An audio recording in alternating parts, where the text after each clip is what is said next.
Hello everyone, welcome to back my channel. I hope everyone is having a wonderful day. Before starting the video, please go ahead and hit the subscribe button and give this video a thumbs up. The television gods are hurling us back into the early 2000s with the return of Survivor, Big Brother, and the Platt clan of Coronation Street, who just fought off against a terrifying serial killer.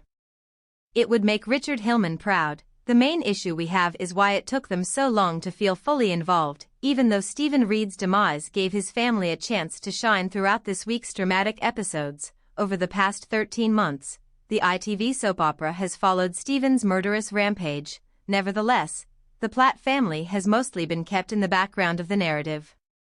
There was no serious attempt to recreate the legendary sequences from 2003, even though some fans may have hoped for a Hillman-esque story featuring Gail and her loved ones in leading positions. Rather, other well-known characters from the street, such as Tim Metcalfe, Jenny Connor, and Carla Barlow, emerged as the main characters in the plot. Undoubtedly, there were times when Stephen's evil actions had an impact on those closest to him. Examples include deceiving his mother Audrey and interfering with a DNA test that his niece Sarah had set up. The plot twists added a layer of excitement as Stephen's cunning reached a personal level, but the Platt's involvement felt all too fleeting at every point. The fact that the Platt family eventually came together to discover Stephen's true identity in this week's episodes served as a wonderful reminder of why they are the greatest family on the street. There were many belly laugh-inducing moments, as when David wanted to organize a bathroom rota with the family staying under one roof for the evening, Gail arguing about when was a good time to start drinking, and everyone checking their bank accounts to see whether Stephen had emptied them out. With his witty, snarky remarks, David was in fine form. Stephen's response to his family's assured declaration that he wouldn't hurt Sarah was, "Well, we think he might have killed 3 people up until now. I don't think he's that fussy." In Friday's episode, Sarah played a significant part as Stephen launched his farewell attack, and all of the Platts witnessed the killer's horrific final moments on the cobbles. Still, we can't help but feel that if the Platts had been around for a longer period of time during the narrative, the huge plot finale would have carried more emotional weight. It's probable that the plot logistics have prevented them from appearing in the epic. It would have seemed odd for the Platts to be in 2 main stories at the same time because they were engaged in the early months of Stephen's arc by a completely different plot, Max's radicalization. However, we as Team Digital Spite continued to hope that someone in the Platts would scold Stephen much earlier.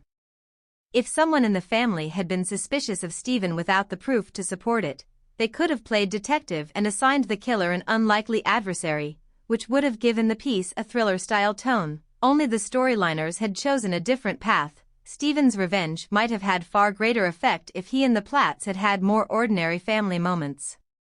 Characters like Gail and Audrey, who have only had a few scenes with Stephen this year, will undoubtedly now be examined by the show. Actor Todd Boyce, who portrayed Stephen, said recently that his story almost continued for a whole year. Throughout the last 2 weeks, as Stephen's numerous secrets were gradually revealed, we couldn't help but see indications of this. This occasionally gave off a hurried vibe and made it challenging to monitor the extent to which each character was aware of the specifics of each crime at any one time. Despite our little complaints, Corey's big week was plenty of positives.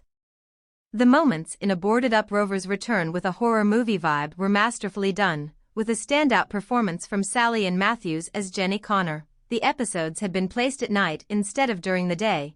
There may have been a greater sense of dread for the entire week, with this week's telecast serving as the sole major plot. The story was also given lots of leeway.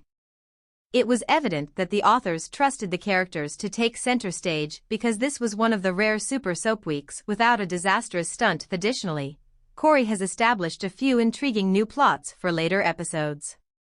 The fan favorite's exciting conclusion will undoubtedly begin with Peter Barlow killing Stephen, and Audrey's refusal to acknowledge Stephen's wrongdoings is probably going to cause problems in her family. Not only is Underworld in crisis right now, when is it not?